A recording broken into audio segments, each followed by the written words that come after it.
नमस्कार दोस्तों। स्क्रीन पर एक शख्स की तस्वीर आप देख रहे होंगे। इनका नाम है मोईद खान। अयोध्या के रहने वाले हैं। पता नहीं आप में से कितने लोगों को इनकी शक्ल याद होगी, लेकिन मेरे जहन में इनकी शक्ल, इनका चेहरा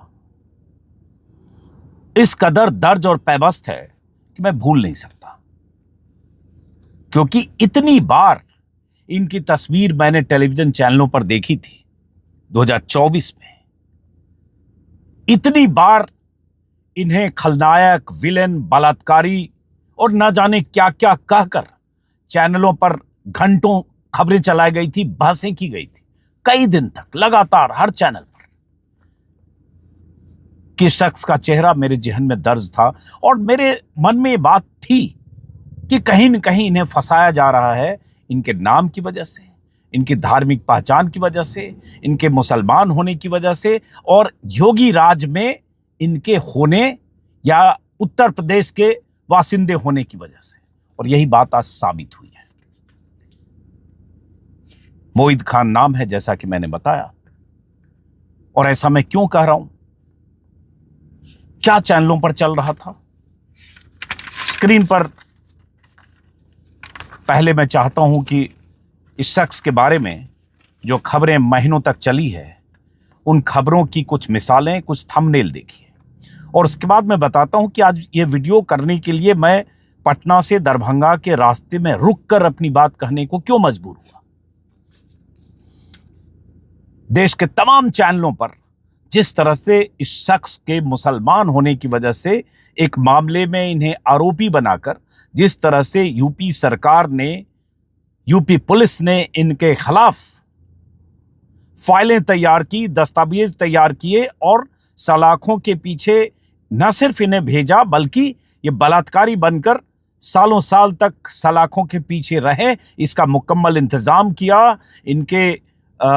इनके बेकरी को, इनके ठिकानों पर बुलडोजर चलाया गया और बुलडोजर के तलों रौंदा गया इनके उन ठिकानों को, इनके घर को, इनके बेकरी को, जहां से इनका काम धाम रोजी रोटी चलता था। स्क्रीन पर कुछ थंबनेल देखिए। अयोध्या गैंग रेप के आरोपी मोईद खान के घर चला बुलडोजर। मोईद खान के घर पर जब बुलडोजर चला था, चैनल वाले बहुत खुश थे।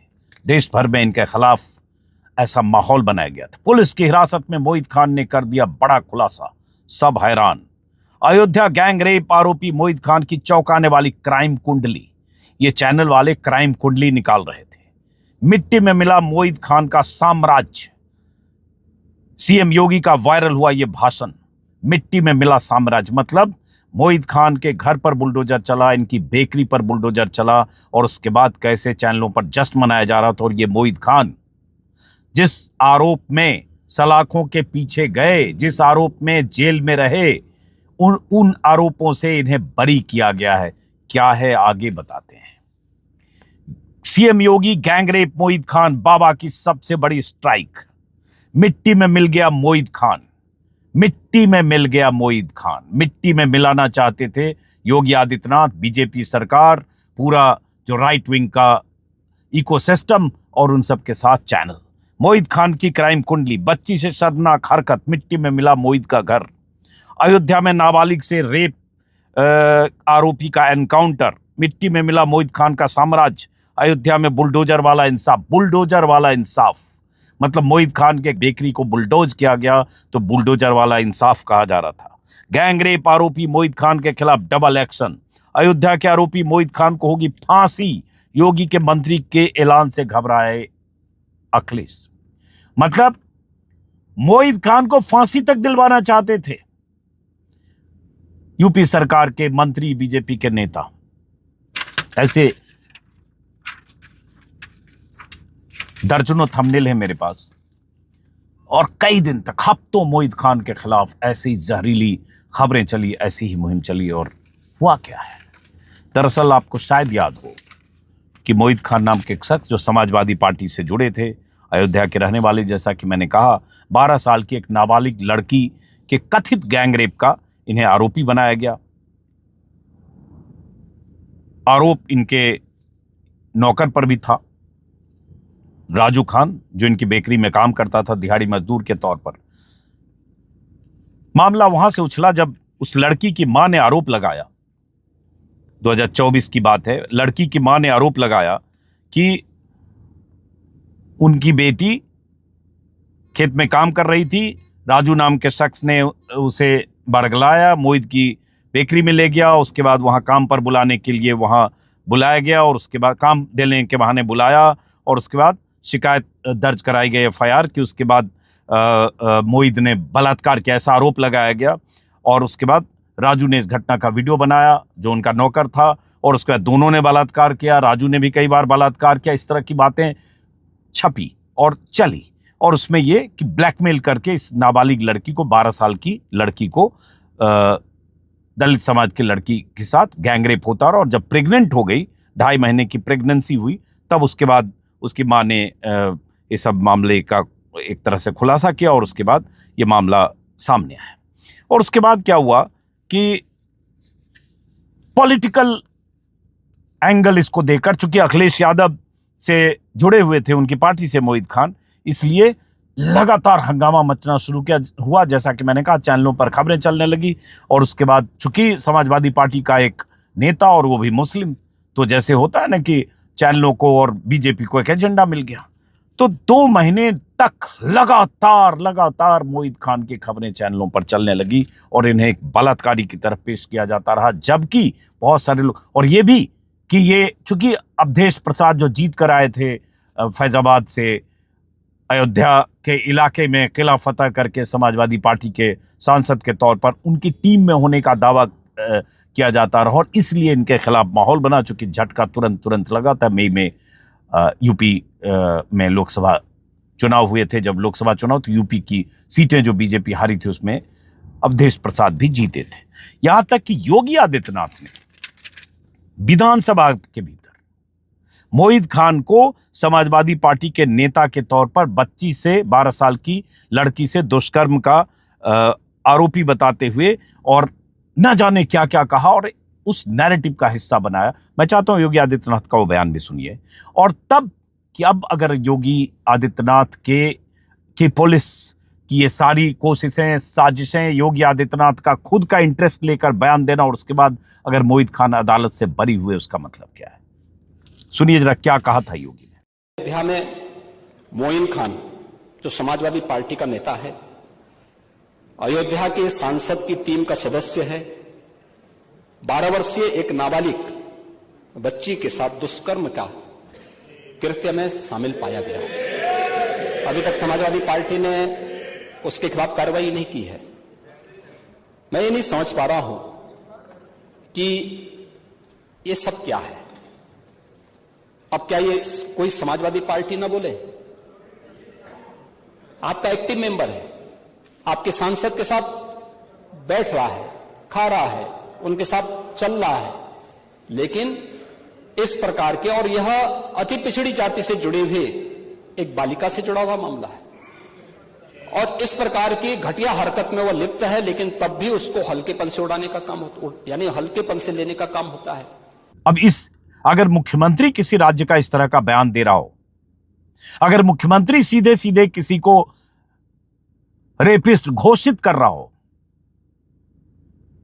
बिना अदालती कार्यवाही के, बिना गवाही के, बिना फैसले के, बिना चार्ज फ्रेम हुए, सीधे सीधे मुख्यमंत्री की तरफ से यह कहा जाना और मोहित खान के घर और बेकरी को बुलडोज किया जाना, समझ सकते हैं कि अल्पसंख्यकों के प्रति बीजेपी का नजरिया क्या। और ये हम जैसे लोग लगातार ये बोलते रहते हैं और जब बोलते हैं तो बहुत सारे लोग हम लोगों को आरोप के घेरे में लेते हैं कि आप एजेंडा चलाते हैं।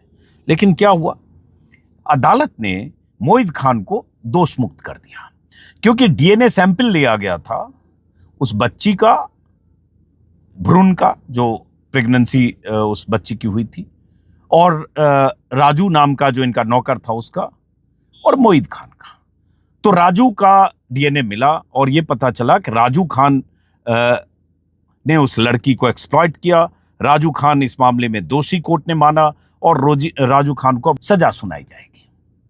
लेकिन हुआ यह कि राजू खान के चूंकि राजू खान इनका नौकर था, उसने उस लड़की को एक्सप्लॉइट किया, लेकिन राजू खान को फंसाने से बीजेपी का एजेंडा कोई सधता नहीं, क्योंकि वो एक मामूली नौकर था। तो फंसाना था, निशाना अखिलेश यादव पर साधने के लिए मोहित खान को, एक बड़े चेहरे को सामने लाकर के समाजवादी पार्टी का नेता है और गैंगरेप इसने किया और इस तरह से माहौल बनाया, और उसके बाद तमाम तरह के बयानों की झड़ी लगी। तो इसमें जो फैसला सुनाया है विशेष न्यायाधीश पॉक्सो ने, पॉक्सो भी लगा था चूंकि बच्ची नाबालिग थी, निरुपमा विक्रम की अदालत ने कहा कि पूरे मामले में कोर्ट ने डीएनए को आधार बनाया है और 14 फरवरी को मामले की सुनवाई थी, सुरक्षित फैसला रखा था, लेकिन बुधवार यानी कल दोपहर 3:30 बजे कोर्ट में पेश किया गया। इस मामले में पीड़िता के समर्थन में कुल 13 गवाह पेश किए गए। हालांकि पीड़ित पक्ष हाईकोर्ट जाने की व्यवस्था, 13 गवाह पेश किए गए पीड़िता के पक्ष में, चूंकि जाहिर है पुलिस ही अगर उस तरह से गवाह बनाएगी और ये करेगी। अभियोजन की तरफ से उसके बाद डीएनए रिपोर्ट में मोहित खान का डीएनए मैच नहीं हुआ, तो सबसे बड़ा सबूत बना डीएनए जो मैच नहीं हुआ। पीड़िता के बयान के मुताबिक घटना के दौरान वीडियो बनाए जाने की बात कही थी, लेकिन कोई वीडियो कोर्ट में नहीं पेश किया गया। पुलिस विवेचना में घटनास्थल बेकरी के बाहर पेड़ के नीचे पुलिस ने बताया विवेचना में, जबकि दुष्कर्म बेकरी के अंदर होना बताया गया। पीड़िता की मां ने स्वीकार किया कि मामला राजनीतिक दबाव के बाद दर्ज कराया गया था, ये पीड़िता की मां ने कहा। और पूरी इसकी घटना के बारे में चूंकि बहुत बार उस समय हम लोगों ने भी बात की थी, सब चैनल पे चल रहा था, और चूंकि अब बात यही आती है कि अब अगर राजू खान को आरोपी दोषी घोषित कर दिया गया और मोहित खान को अगर बेकसूर मानकर कोर्ट ने बरी कर दिया, तो मोहित खान रेप, दुष्कर्म, गैंग रेप के आरोपी बनकर जेल में रहे, और उसके बाद आज वो बरी अगर हो रहे हैं तो उनके जो दिन जेल में बीते वो कौन लौटाएगा? उनकी छवि खराब हुई, उन्हें बलात्कारी कहकर चैनलों पर उनकी तस्वीर दिखाकर घंटों खबरें दिखाई गई, बहसें की गई। आज भी गूगल पर अगर मोहित खान सर्च करेंगे तो एक बलात्कारी के तौर पर, एक रेपिस्ट के तौर पर, एक जघन्य अपराधी के तौर पर उनकी तस्वीरें, उनसे जुड़ी खबरें मिलेगी गूगल में, हजारों खबरें। कौन दोषी है? उनके वो दिन कौन लौटाएगा? उन पर जो आरोप लगे वो आरोप से मुक्त अदालत ने कर दिया, लेकिन जिन लोगों ने उन्हें अपराधी घोषित कर दिया, अपराधी करार कर दिया और एक साजिश के तहत उनके खिलाफ कैंपेन चलाया, क्या वो कोई माफी मांगेंगे और उनके वो दिन वापस लौट जाएंगे?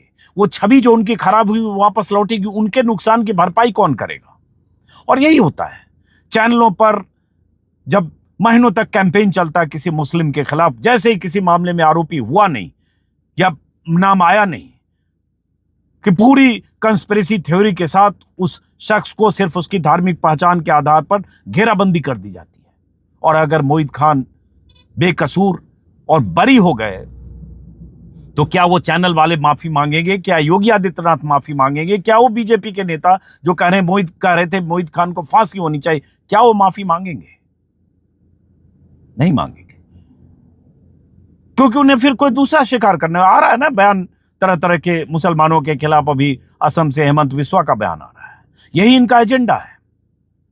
और अगर उनके बेकरी के लिए कहा गया तालाब की जमीन पर बना था, अवैध निर्माण था, अतिक्रमण था, कि यही एक तरीका है योगी सरकार का या बीजेपी सरकारों का, क्योंकि आप बुलडोज करते हैं बिना किसी प्रक्रिया के, और अचानक जिसका घर मकान दुकान बुलडोज करना चाहते हैं उसको अवैध अतिक्रमण घोषित भी कर देते हैं। और अगर अवैध अतिक्रमण था तो सालों से वो बेकरी चल कैसे रही थी? और अवैध अतिक्रमण था तो क्या सिर्फ मोहित खान का था या पूरे यूपी में और कोई अवैध अतिक्रमण नहीं है? आपने चिन्हित किया, गिरा दिया। इसीलिए सुप्रीम कोर्ट ने भी उत्तर प्रदेश के कई मामलों में पहले भी फरमान सुनाया, फटकार लगाया, और अंत में सुप्रीम कोर्ट को कहना पड़ा था कि किसी का घर ऐसे नहीं गिरा सकते। उसके लिए सुप्रीम कोर्ट ने एक प्रॉपर गाइडलाइन बना दी। यहां तक सुप्रीम कोर्ट ने कह दिया था प्रयागराज के एक मामले में कि अगर आप किसी का घर गिराया है आपने तो 10 लाख उसको मुआवजा दीजिए, कंपनसेशन दीजिए। उस पर हम लोग बहुत बार बात कर चुके हैं। अभी चूंकि रास्ते में हूं, वक्त कम है, सिर्फ अफसोस होता है ऐसी खबरों को देखकर सुनकर, मीडिया के बारे में, मीडिया की भूमिका के बारे में, कि आप किसी मुस्लिम को सिर्फ इस आधार पर कि वो मुस्लिम है और किसी तरह के आरोप के दायरे में या तो उसे घसीट कर ले आया जाए, या अगर आरोप के दायरे में आ गया तो उसे पहले दिन से आप, होता है ना, दोषी नहीं, उसे मान लेते हैं कि इसने अपराध किया है और उसके बाद उसके खिलाफ उसी तरह की मुहिम चलाते हैं और बाद में जब बरी हो जाता है तो बात दफन हो जाती है। तो इसलिए सवाल एक दो घटनाओं का नहीं है इसमें। जैसे मैं देख रहा हूं कि बच्ची जब के बयान आए थे, उसकी मां के बयान आए थे, जब उस समय आरोप पत्र दाखिल हो रहे थे, ये डीएनए सैंपल लिया जा रहा था, उस समय भी लगातार मोहित खान से जुड़े लोग, मोहित खान के परिवार वाले लगातार ये आरोप लगा रहे थे कि उन्हें फंसाया जा रहा है, राजनीतिक वजहों से फंसाया जा रहा है, वो बुजुर्ग व्यक्ति हैं। लेकिन उसके बावजूद उन्हें फंसाया गया, न सिर्फ फंसाया गया बल्कि पूरी तरह से इस तरह से गवाहों की सीरीज तैयार की गई ताकि किसी तरह से वो सामूहिक बलात्कार या गैंग रेप के मामले में उन्हें सख्त सजा मिल जाए, लेकिन वो बच गए। और ये यूपी की कहानी है। और यूपी में सबसे अधिक मुसलमानों के खिलाफ मामले दर्ज होना, किसी भी मामले में मुसलमान का नाम आते ही वहां बुलडोजर भेज देना। अगर मुझे ठीक से आंकड़े याद हैं तो बुलडोजर चलाने की, बुलडोजर से घर, मकान, दुकान या किसी तरह के उसको स्ट्रक्चर को गिराने की सबसे अधिक घटना यूपी में हुई है। और खासतौर से बाबा के राज में। देश के हर राज्य की तुलना अगर करेंगे तो 7 साल में, कहीं आंकड़ा मैं देख रहा था, 7 साल में 1500 साढ़े 1500 बुलडोजर मतलब बुलडोजर एक्शन की साढ़े 1500 ऐसी घटनाएं। और यूपी के मामले को देखकर ही यूपी में इस तरह से जो लगातार घटनाएं हो रही थी और जिस तरह से बुलडोजर का इस्तेमाल हो रहा था, उसी के बाद ये मामला सुप्रीम कोर्ट पहुंचा था और सुप्रीम कोर्ट ने इस मामले में सख्त निर्देश दिए थे कि आप बुलडोजर किसी इमारत पर चलाने से पहले क्या क्या आप पैरामीटर देखें और किस तरह की गाइडलाइन हो, और वो गाइडलाइन बनाया गया उसके बाद। खैर, तो मुद्दा ये है कि मोहित खान बरी हो गए। बहुत सारे लोग जो तब भी मान रहे थे कि ये एक राजनीतिक साजिश है, कुचक्र है, फंसाया जा रहा है मुस्लिम की वजह होने की वजह से, आज भी बहुत सारे लोगों ने, कल से मैं देख रहा हूँ लगातार लोग ट्वीट कर रहे हैं।